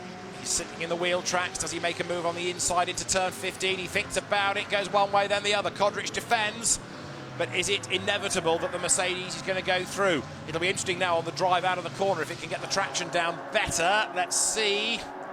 Powering its way up past the pits. The Mercedes now looks like it's got the advantage. This car, remember, that started third on the grid, now in the wheel tracks of the pole car. Past the pits they go. Kodric has no option but to defend the inside line. Can Niederhauser go wide in and tight out? That's the plan, that's the move, that's the lead. Through he goes. Patrick Niederhauser gets his nose in front for turn 2, but he's on the outside line, and Kodric comes back at him. Kodrich retakes the advantage. Then on the outside line was Niederhauser. He tries to cut across to the inside, but he can't do it. Kodrich has to go defensive everywhere here. Again, look, he covers off the inside line. Niederhauser given no option but to go the long way round on the outside. And he ducks up the inside and he'll get the drive out of the corner and he will go through, will he? But he'll be on the outside for turn 5. That translates to the inside at turn 6. This is great stuff. Kodrich just with the inside. Has he got his nose back in front? He has. Fantastic stuff. 11 minutes to go and the Lamborghini somehow hangs on to the race lead. Brilliant racing between the two of them. Through turn 7 and 8 they go, and it's still somehow the Lamborghini staying ahead. Hard on the brakes, first gear now for turn 9, and again, traction counts here, slow corner up the hill. So the Mercedes could be in the box seat for the next section, but where's your next overtaking opportunity? It's really down at turn 14, by which stage, out of this second gear corner now at turn 11, the Lamborghini should have been able to get back up to a proper pace. It's the stop-start corners, I suspect, that will hurt the Lamborghini. It hasn't got the traction, but when it's in a nice flowing rhythm, it's okay. Out of turn 14 they come. Hard on the brakes. Does the Lamborghini go wide? Does a little bit. Still able to move across and cover that line. So a flying lap is over 2 minutes and we've got 10 minutes still to run. This is still a long afternoon for Kodrich. It's a nervous afternoon for the FFF racing team, which has not had a win in Blancpain GT Series Asia before. Group M, remember, the team that had lots of success last year with Hunter Abbott, and whether it was Maxi Buch or Maxi Goetz or Raffaele Marciello, great results across the whole season. Over the timing line they come. So 0.3 of a second being the margin between the two as they drop down towards turn 1. Hard on the brakes. Can Niederhauser find a way up the inside? He can! He's got the drive, but again he's on the wrong line and he's not going to be able to get around the outside there. Kodrich breathed another sigh of relief. He's just got the car back into the lead. He's up the curb. But then as he runs out wide, will that leave the door open for Niederhauser? There is a rather nervous-looking Dennis Lind. Remember, he had that big advantage early on.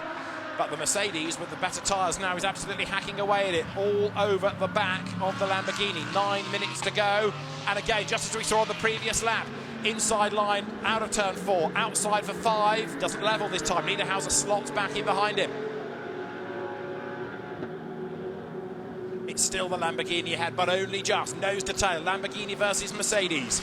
The opening round of Blancpain GT Series Asia, and what a lead battle. And what a contrast from the first stint, because Dennis Lind was away and gone, and now his co-driver, Martin Kodrich, having the fight of his life to try to hang on to this maiden win. Down to first, turn left, climb the hill. Kodrich has to keep that car ahead for 8.5 more minutes. Sounds easy, but it's far from it. The pressure in these temperatures is remorseless. Patrick Niederhauser, not yet, if you like, having made his name as a GT racer. He was good in single-seaters, made that move into the Lamborghini Super Trofeo 2 seasons ago. Drove last year in the ADAC German GT Masters Championship, but now in Blancpain GT Series Asia has a point to prove, and he wants a win here. So you've got the Estonian driver just at the moment keeping Swiss Patrick Niederhauser behind him. Up towards turn 15 they come. Do we see the Mercedes dive out at the last? We do, but he's not going to commit. Slots back in. Away through turn 15 goes the Lamborghini, hugging the apex, hugging the inside line is Martin Kodrich.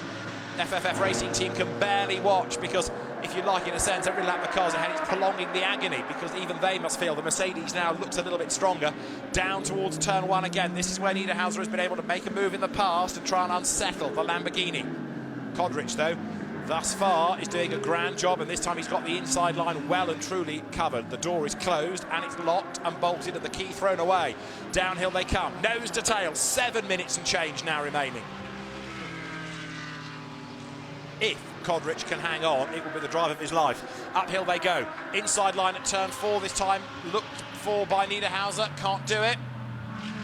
Can he get the drive out of the corner as he has on previous laps? This time, no, in fairness. So Martin Kodrich, still the race leader. We drop into the 6 minutes and change bracket now up towards turn 6. Now behind them, it is Nick Foster's Ferrari, which is hunting them down and is lapping quicker. There, to the outside goes Niederhauser. Can he go all the way around the outside at turn 7? He can. They touch. The Lambo gets sideways, but Niederhauser leads the way. finally he's done it. Round the outside goes Patrick Niederhauser. It was brave, it was bold, and it worked. Lots of applause at Group M.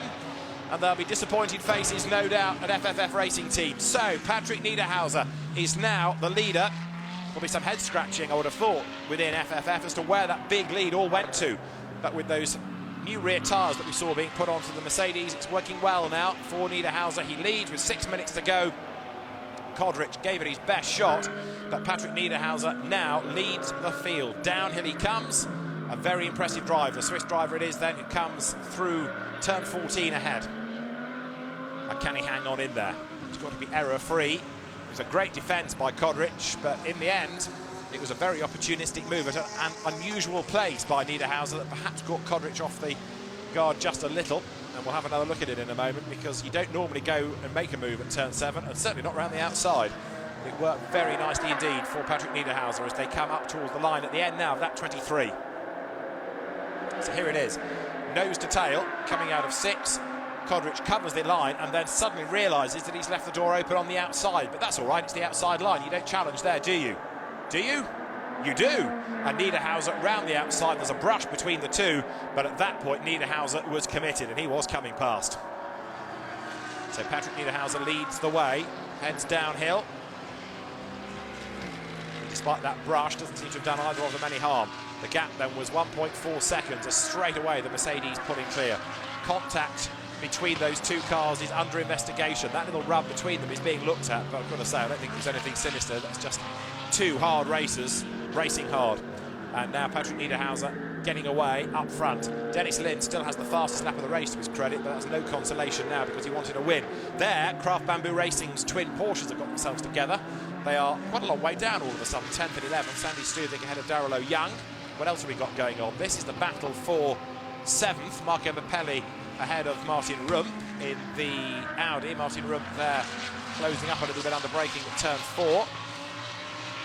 4.5 minutes on the clock. And in GT4, by the way, class still being led by the Mercedes.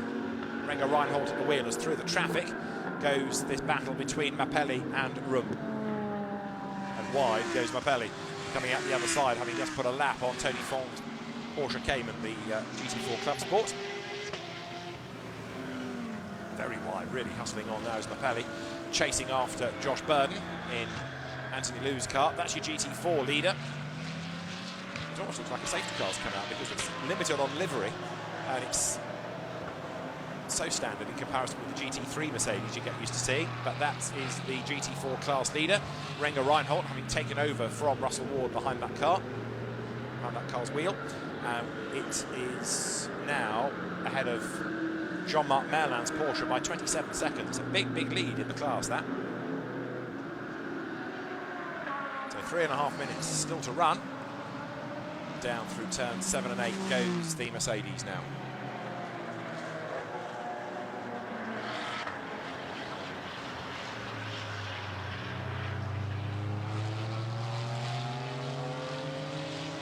Presented this by the Group M team, one of the AMG customer teams, and accelerates uphill. As there is the frustrated Martin Kodrich, then down in second spot and falling away from the race leader. His only hope is that Niederhauser now gets tripped up by the traffic. But Patrick Niederhauser, having worked so hard to get that car into the equation because it wasn't even in the top 3 early on in the race, he's surely now not going to put himself in jeopardy. There through is Kodrich dropping away. Is he going to get caught by anybody? Let's just see, because although his last lap was a 2:06, he's got enough in hand over the quicker Nick Foster Ferrari behind him. But interesting as to why the Lamborghini pace is going away. Is it the car? Is it the tyre? Is it the driver? Race leader into the traffic now, about to put a lap on 45, Takayuki Shirasaka. Turns his way uphill through that long right-hander, which is in third gear, down to second here for the slightly tighter turn 11. And then the run downhill once more, speed building at this point through the fast turn 12. Fourth gear as you arrive into turn 13 here.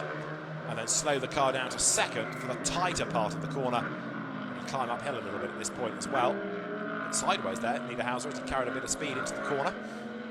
So we are going to start the last lap this time. There is less than a lap time left in the race. And as they sprint up towards turn 15, Patrick Niederhauser leading the way after a good opening effort by Nico Bastian. They'll both be first-time winners in Blancpain GT Series Asia, and another excellent race in this championship's short history. Over the timing line goes the leading Mercedes, and the gap is now 3.6 seconds. So Patrick Niederhauser leading the way, and barring a big drama on this last lap, he's home and dry, I would have thought now, because the car has run faultlessly. He has been error-free, and he's got the pace and he's got the freshness of the tyres to be able to maintain this advantage now to the end. 1 more minute on the clock as uphill climbs the Mercedes. And there you've got Gripper M trying to get the formation finish here, because just to make the point, it's a Gripper M car leading in GT3 and in GT4. Now, where is the 666 Mercedes in relation? It's a little bit further up the road, I think, but it's going to be a great day for Gripper M. This team reformed over the winter of 2016 into 2017 for last year's championship. A lot of hard work by British racer Tim Sugden, amongst others, to put it all together. We saw Tim in the championship last season, but Gripper M now taking on a slightly enlarged project, 2 GT3 cars and a GT4 Mercedes, and with a class win beckoning in both, what a start to the season. The stewards have had a look at the brush between Niederhauser and Kodrich, no further action warranted, which you can understand, and the checkered flag will fly shortly at the end of round 1 of Blancpain GT Series Asia. But the party at Gripper M is going to be quite riotous, I would have thought, if it can get 2 class wins out of 1 race. Niederhauser puts a lap on number 72 Mercedes. That's the Team iRace.win car. Gilles Vanelay at the wheel. There's the GT4 Mercedes. Yeah, they're not going to get them together for the photographs, but they are going to have 2 class wins. The GT4 Mercedes goes through, well clear of Jean-Marc Merlin, whose Porsche there is number 77. That will be a lap down again against the leading car overall, because Patrick Niederhauser goes through, puts a lap on the reigning GT4 champion, and comes now into turn 15. There's the run to the line for the car started by Nico Bastian. Patrick Niederhauser and Nico Bastian will win the opening round of Blancpain GT Series Asia for 2018. The Mercedes run by Gripper M Racing Team wins here at Sepang. It's a very happy team indeed. A GT3 win and a GT4 win is around the corner as well. So as the checkered flag waves, second to a frustrated Martin Kodrich and Dennis Lind. Third for Gripper M, by the way, Bryce Bosey and Raffaele Marchiello. So first and third and a class win. How about that? Fourth, dropping away at the end, Nick Foster. Fifth will with Leo Yi. Fifth will be Florian Strauss and Eduardo Liberati. Sixth, Anthony Liu and Josh Burden. Seventh will be the second Lamborghini in the hands of Hiroshi Hamaguchi and Marco Vappelli, ahead of Martin Rump and Frankie Cheng. Ninth, Daisuke Aito and Hiroaki Nagai. And 10th will be Shea Davis and Sandy Stuvik. And to win GT4, the first GT4 win in Blancpain GT Series Asia for Mercedes, here it is. This is the car of Russell Ward, the American, and Renger Reinhold, his German teammate, co-driver. That car heading now into turn 12, the bottom of the hill. And an excellent drive by both parties. Russell Ward started, Renger Reinhold will bring it home. And as they come now up through the right-hander, out of turn 14 from second gear, up through the box, up towards the top as you approach the hairpin. Celebrations are already starting at Gripper M, but they've got one more car to cheer home yet. It's just the confidence in life you see now. But with everybody else in GT4 having taken the flag, we just wait for 666. And here, category win will go the way of Russell Ward and Renger Reinhold to add to this wonderful day for Gripper M. So as it comes across the timing line, Renger Reinhold with Russell Ward wins GT4 in the opening race in Blancpain GT Series Asia for 2018. There's a flash of the lights. Tomorrow you factor in the extra time in the pit stops for the success penalties. That perhaps might just affect the results a little, but what a race and what a battle that was for the race lead. And Martin Kodrich, yes, will feel frustrated, but it was a great drive that he had put in to try and defend for as long as he could. Raffaele Marchiello marched up the order in the end to finish third. He was only 12 seconds away from the leader. He was absolutely flying while we were watching what was going on for the lead. He just got on with life, carved his way into contention. And as there, down to pit lane comes the winning Mercedes. We'll have the drivers shortly for the podiums. So there'll be the GT3 Pro-Am, the silver, and GT4 as well. So, great drive by Patrick Niederhauser.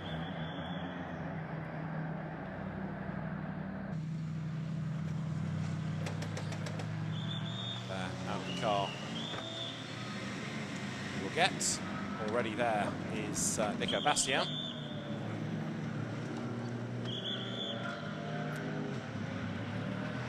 Bryce Bosey and Raffaele Marciello, incidentally, just to confirm they are the Pro-Am winners in third place overall.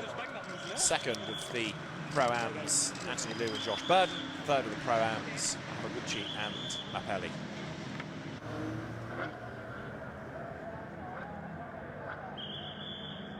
So Patrick Niederhauser and Nico Bastian, the race winners, ahead of Martin Kodrich and Dennis Lind, and Raffaele Marciello and Bryce Bosey third, ahead of Nick Foster and Leo Yi.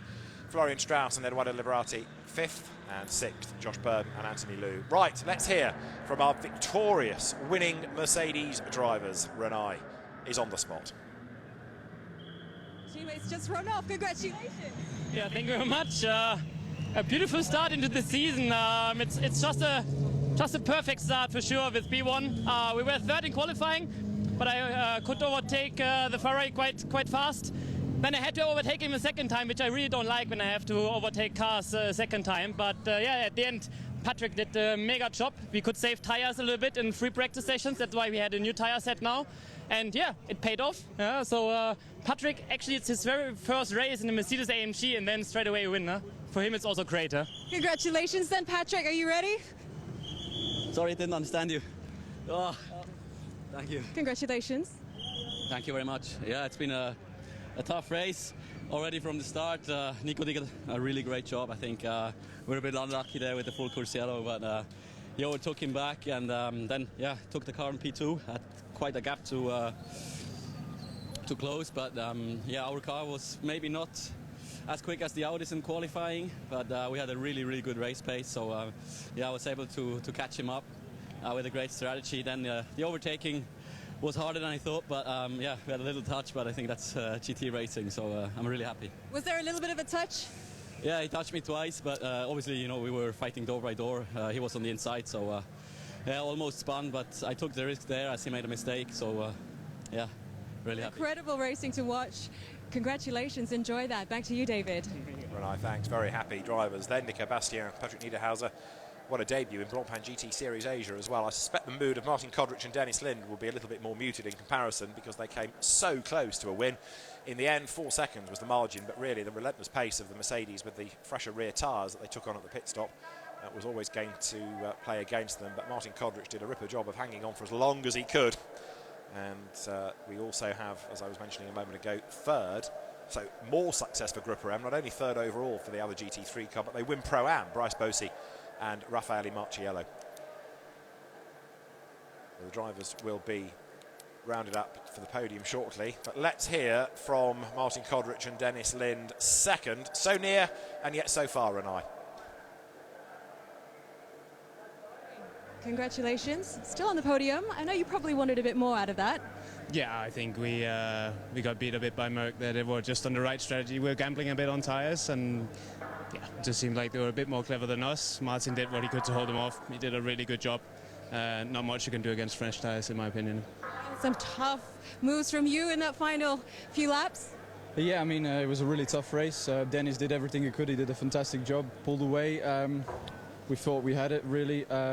But yeah, Merck just was too fast for us today. I think I did everything I could to defend him. But yeah, I couldn't do any more. He put a really good move around the outside in T7. And yeah, that was it. We settled for second. How much did that move hurt? How much did that move hurt? Well, it hurt a bit, definitely, because I held him off for a couple of laps, and I was sort of encouraging myself, come on, let's do it. We can do it for the last 10 minutes. But yeah, it did hurt because, yeah, I thought I had him, but yeah, they were just too fast today. We've got one more race this weekend, so look forward to that one. Back to you, David. A great job done by Dennis Lind and Martin Kodrich. And then third, Bryce Bosey, another newcomer to Blancpain GT Series Asia, and Raffaele Marciello, adding to the joy for the Group AM racing team for a win, a third, Pro-Am honours, GT4 honours. Astonishing result for the British Chinese team. So, as the cars in Parc Fermé will go through scrutineering, the drivers in question, and we've got many, many of them required for the podiums, where we have an overall, a Pro-Am, an Am, and a GT4. They will all make their way up the stairs, ready for the podium ceremony, and we'll be there in a moment as well.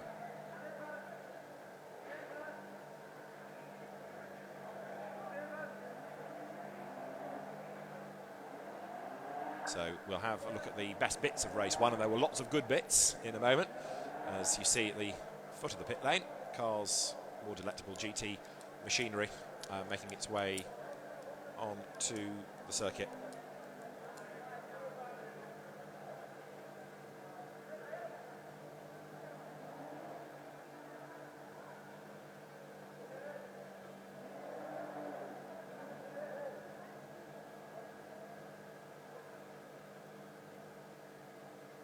So, for the opening race of Blancpain GT Series Asia, Patrick Niederhauser and Nico Bastien the winners, from Martin Kodrich and Dennis Lind, Bryce Bosey and Raffaele Marciello for third. As I say, we'll go to the podium in a few moments' time. The drivers will be introduced, and 4 raucous podiums, no doubt, will ensue. The teams I can see gathering at the foot of the podium. Tomorrow's race, with a separate grid, of course, based on a second qualifying session, will get underway at 10 minutes to 12 local time, and with Australian driver Josh Burden starting on pole position for that. Another intriguing grid, promises to be another good race to look forward to tomorrow. Right, the podium is coming up. Drivers have all, I think, been assembled by the SRO Motorsports Group team that does such a stellar job of organising Blancpain GT Series Asia, and the drivers will be brought forward very shortly. The overall podium that we have, plus Pro-Am, plus Am and GT4, and we'll be getting underway with the podiums very shortly.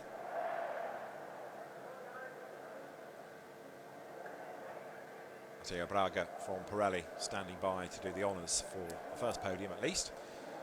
Group M celebrating the moment, understandably.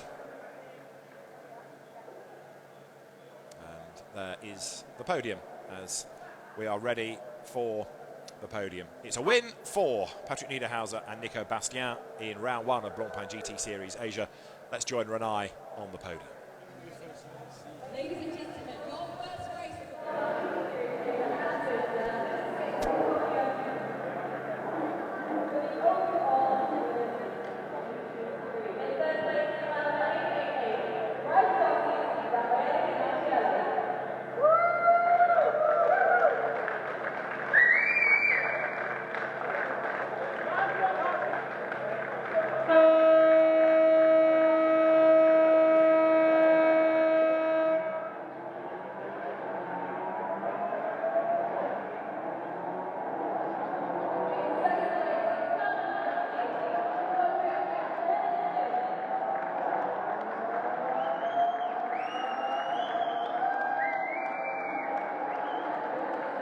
So the drivers on the podium, call forward, third place, Bryce Bosey, Raffaele Marciello, second, Martin Kodrich and Dennis Lind, and then the winners in a moment. There they are, Patrick Niederhauser and Nico Bastien.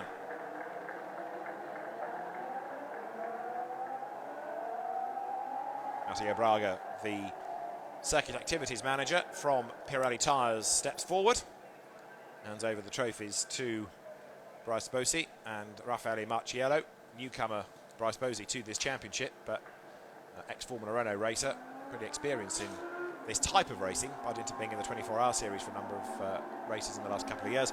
Dennis Lind, the bearded Dane, and Martin Kodrich, the Estonian, with him. And then the race winners on that top step. First time out, first win, Patrick Niederhauser and Nico Bastien. Nico, part of the Mercedes AMG programme. Patrick Niederhauser, new to Mercedes, having been a Lamborghini driver. And Benjamin Franasovici, the championship manager, steps forward to hand over the checks to the season-long entrants in the championship. The third, $2,500, $5,000 to second. And it is going to be for the winners, $10,000, which should buy quite a lot of beer to celebrate with for the team tonight, for sure. So Patrick Niederhauser and Nico Bastien win this opening race of Blancpain GT Series Asia. And they do so in style. Now, the champagne to be sprayed.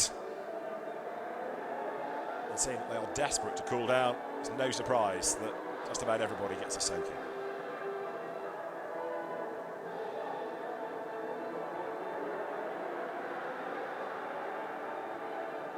So the overall GT3 podium.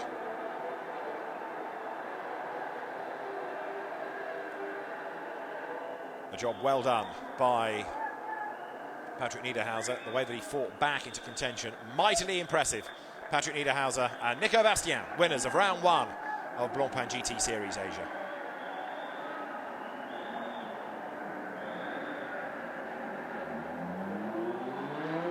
So now the podium will be made ready for the GT3 Pro-Am drivers. Down the pit lane come the cars for Lamborghini Super Trofeo Asia, which is the next race. But we concentrate for the moment on the celebrations, the podium ceremony, which will be taking place in a moment for the top 3 crews from Pro-Am. Out comes Hiroshi Hamaguchi and Marco Mappelli. Then for second place, Anthony Liu and Josh Burden. And then Bryce Bosey and Raffaele Marciello, class winners.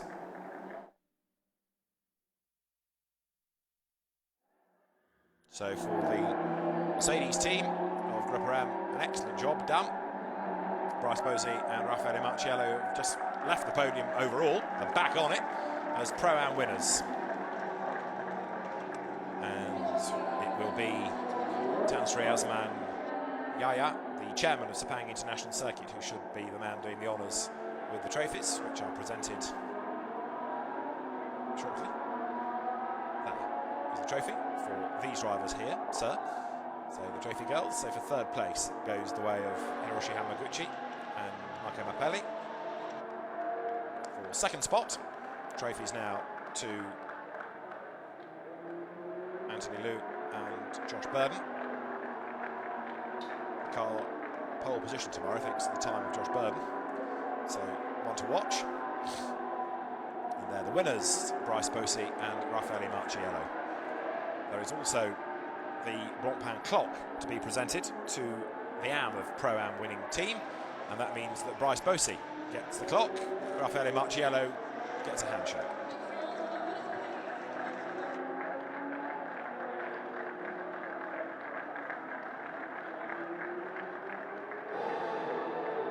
So now the drivers are complete with the photographs, and it means that if they are of a mind to... Oh, where's all my fun gone, thinks Bryce Bosey, as the champagne. And the only other person that was remotely interested was Hiroshi Hamaguchi, but is he going to play alone, so to speak? He may as well. Hiroshi Hamaguchi with Marco Mappelli third, but everyone else is scarpered. So the Pro-Ams make their way off the podium. And next will be the AM category, where Philip Marr and Jackie Young third in the Honda. Lamborghini second, Andrew McPherson and Ben Porter.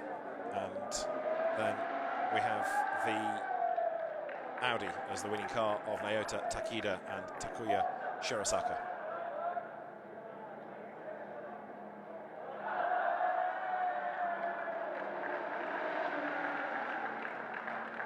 Drivers will be out shortly for the presentations.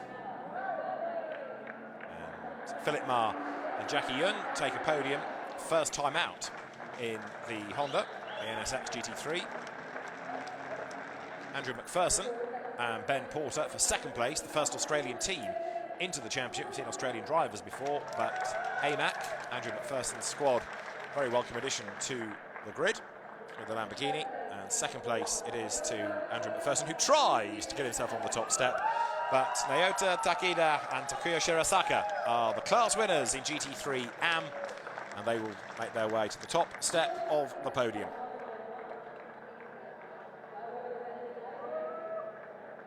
Naota Takeda and Takuya Shirasaka, the GT3 AM winners. And now Morgan Benoit from international action star representing iRace.win, steps forward with the trophies to the Honda drivers for third place.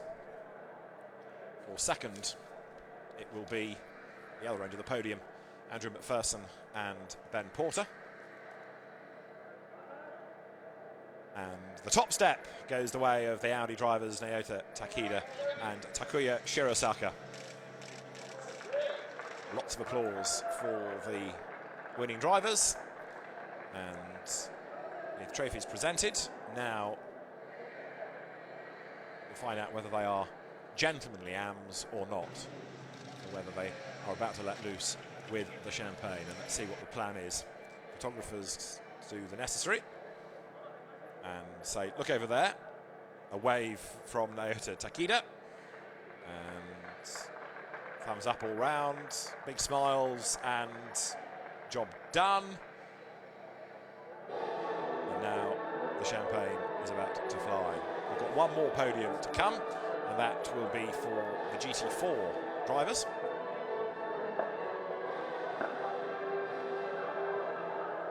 So as the GT3 AMs celebrate, Naota Takeda has still not really got going with the champagne here.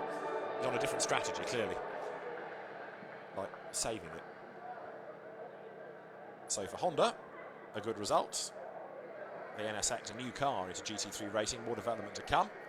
And Naota Takeda and co-driver Takuya Shirosaka celebrate a class win. But while all that was going on in GT3, GT4 added to the joy as far as Group M was concerned as a team, because it was another class win to go to the overall and third and Pro-Am success of the day. And so the drivers shortly will step forward from the GT4 category, namely Russell Ward and Reinhold Renger.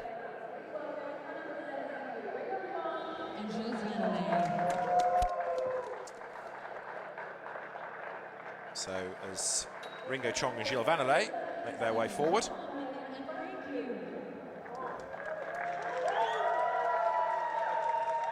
For second place, the defending champions, Jean-Marc Merlin and Frank Yu. And then Renger Reinhold and Russell Ward as the winning drivers make their way up onto the podium. And what a day it has been for Group M, with a GT4, a GT3 win, third overall as well, and Pro-Am honours in GT3. Matteo Braga, the circuit activities manager from Pirelli, steps forward with the trophies. And expect another riotous press conference, as ever is the case when Ringo Chong is in town. Very, very happy with that win, especially as it's a new co-driver and a new team and a new car for him as well. So he makes his way up to third on the podium.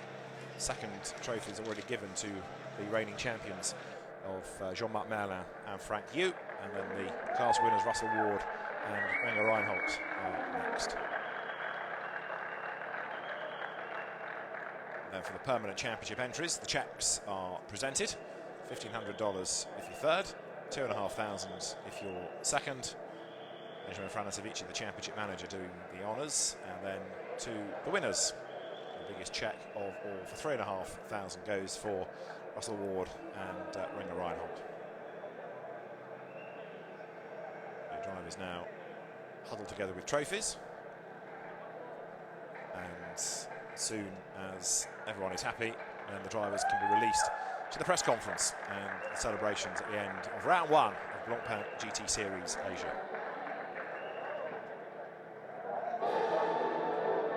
Tremendous effort for Mercedes as a brand, with a dominant display, both a win in GT3 and in GT4 as well. And the champagne sprayed by a very happy Renger Reinhold, and he and Russell Ward victorious. Jean-Marc Merlin and Frank Yu for second. And Ringo Chong and championship newcomer Gilles Vanelay, former European GT3 champion, was in the French GT4 series last year and has added to the air miles by dedicating his efforts to this series for 2018. So let's have a look at the highlights then of round one of Blancpain GT Series Asia, a race interrupted by safety cars and full course yellows, but with some great racing along the way.